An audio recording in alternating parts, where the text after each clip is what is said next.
Phoenix Suns might be in a little bit of trouble if they're looking to accomplish their goals this free agency. It looks like they have two targets in mind, but they have only one roster spot. We are going to try and go over what their options are if they want to acquire both Kyle Lowry and or Josh Okogie, and what steps they would need to take to accomplish everything that they're trying to do this offseason as they look to go for a championship in the 2024-2025 season. We're going to break it all down for you guys right here on Suns Digest. My name is CJ Pierre. Thanks for joining us. Before we get into it, we noticed that about 84% of you guys that have been watching our podcast over the course of its lifetime are watching our videos, and we appreciate that, but you haven't subscribed to the channel yet. If you want to make sure you're keeping up to date with all of the latest Suns news, rumors, and anything that's going to be happening as free agency continues and as we head into training camp, hit the subscribe button so you don't miss a thing. All right, so let's get right into it. Now, there's been reporting over the course of the last few weeks that the Suns are interested in two players for that final roster spot. It's kind of we've been talking about it for weeks in terms of the guys that they've added in free agency. Mason Plumlee, Monte Morris, the backup point guard position.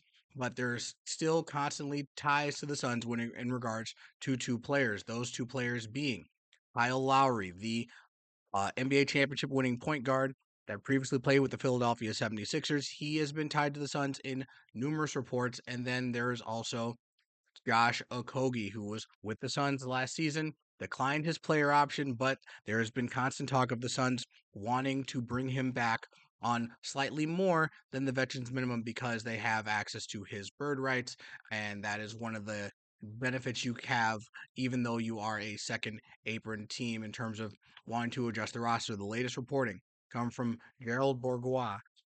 He's saying just he had a couple of free agency updates that he tweeted about.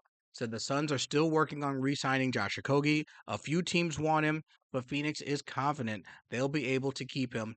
Kyle Lowry is still in play, and the two sides are still talking, but he may wind up back in Philly. Now, the reason that the Kyle Lowry Philly talk is going on is because Philly is going to be able to offer him more money. If he were to come to Phoenix, he would have to come on a veteran minimum. That'd be his only option. Meanwhile, Josh Okogie, he has the option of, signing a little bit more than veteran minimum, as we talked about.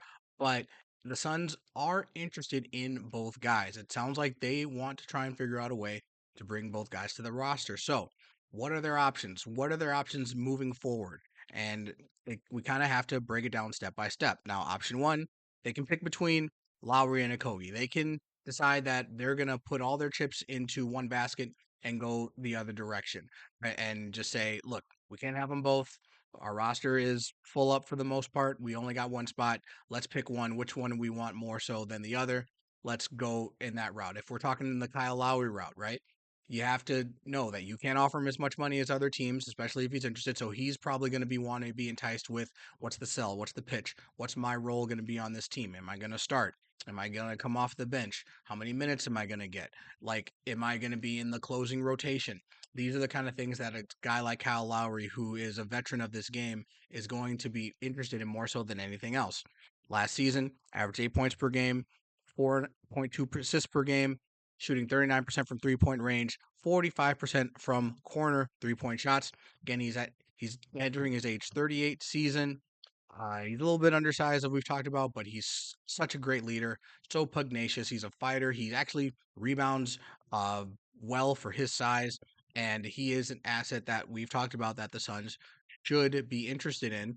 He is a player with the experience, with the ability to give the Suns that added boost, particularly in clutch time moments. He's a great clutch shooter, and he's made a lot of big shots, as we know he did show in his NBA championship run with the Toronto Raptors. Now, as we talk about what Josh Okogie can bring to the table, he's a little different. He's obviously not a point guard. He's a wing defender. Defending is his kind of forte, and he's got that familiarity with the team. Being on the team last year, we take a look at his stats. Again, he's not an offensive juggernaut, not a great three-point shooter, but it's what he brings on the defensive end, being able to contribute solidly on that end of the floor. That's what Okogie that's where his value is. Now, knowing that he is someone that the Suns can bring back for more money, that might, change the outlook in terms of what the Suns want to do. Now, as we go back into the Kyle Lowry idea of it, which kind of opens up the door for the Josh Okogie move. Bourgeois went on to also say if Lowry goes elsewhere, like to the 76ers, the Suns are more than comfortable with Monte Morris, who they picked up in free agency, filling those backup point guard minutes since he was one of their top three targets this off season. So that kind of, opens the door that, maybe the Suns may want to lean more towards Okogie than they do want to lean towards Lowry since they have Monte Morris. That maybe not wanting to go with a split minutes type situation with Lowry and Morris. You don't want to necessarily have two backup point guards. You probably want to have one primary, one backup. But if their plan is to roll out the three guard lineup that they did last year with Devin Booker, Bradley Beal, and Grayson Allen, then maybe a need for Kyle Lowry isn't as high as it would be.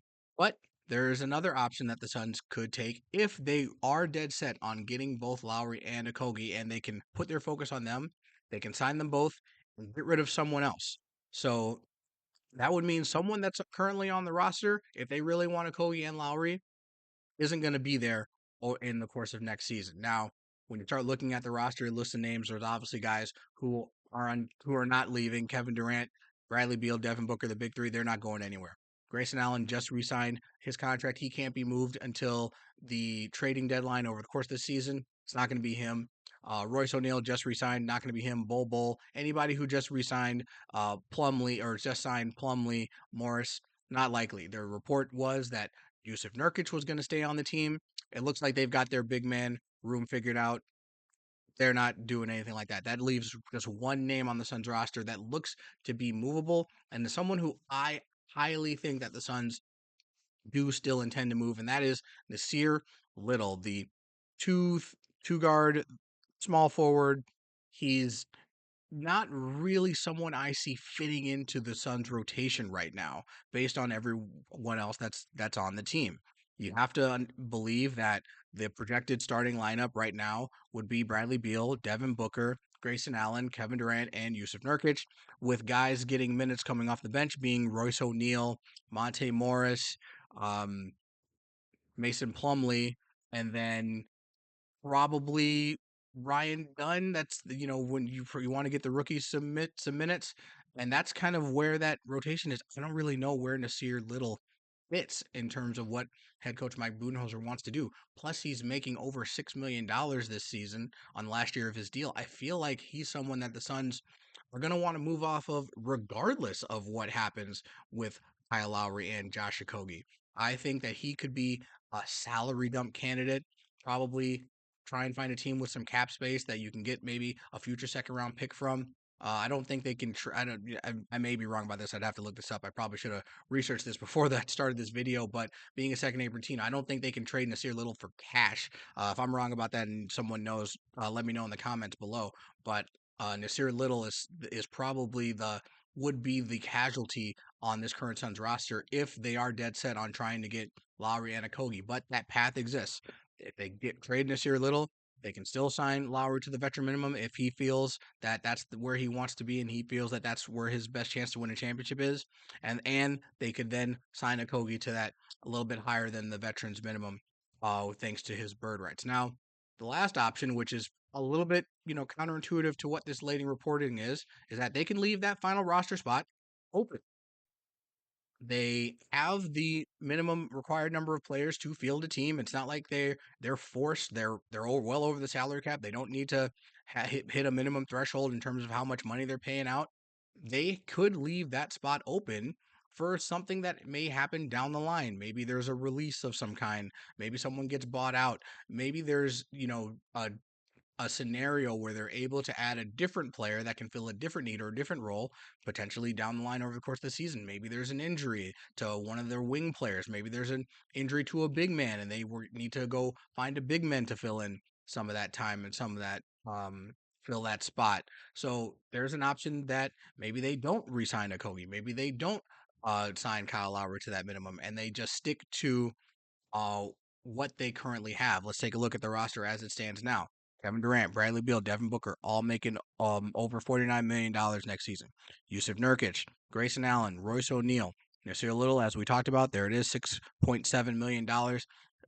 easy someone that could be offloaded. He's going to be an expiring contract. There could be several teams that might be interested in taking on his contract.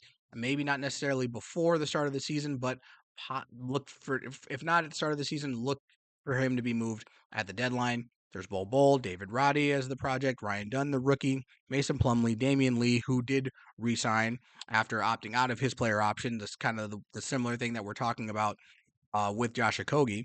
There's Monte Morris, also Iguodaro, Jalen Bridges, and Colin Gillespie on the two-way contracts. Now, obviously, there is another spot that's available in the two-way department, but that's we're talking about the active roster here. We're talking about guys who are going to possibly see some playing time over the course of the season. Not saying that the two-way guys won't see time, but they're not contracted to the team, not filling in one of those 15 available spots. So there's a lot to kind of, recap when we talk about this. Suns still interested in Kyle Lowry and Josh Okogie, but they only have one roster spot. They've got options. They can pick one of the two. They can get rid of someone else, most likely Nasir Little, and do their best to try and sign both of them. Or they can leave that roster spot open and just, see what happens over the course of, as we get closer to the beginning of the season and maybe even keep it open into the start of next season. But that's just kind of all I got. We want to hear what you guys think. Let us know in the comments below what you think about this latest news in terms of what the Suns are trying to do as free agency kind of nears its end. If you guys want to make sure you're keeping up to date with all of the latest Suns news, rumors, and speculation, hit that subscribe button and you won't miss a thing that we're going to have cooking for you guys right here on Suns Digest. That's all the time I got for you guys. Thanks for joining us. We really appreciate you and go Phoenix Suns.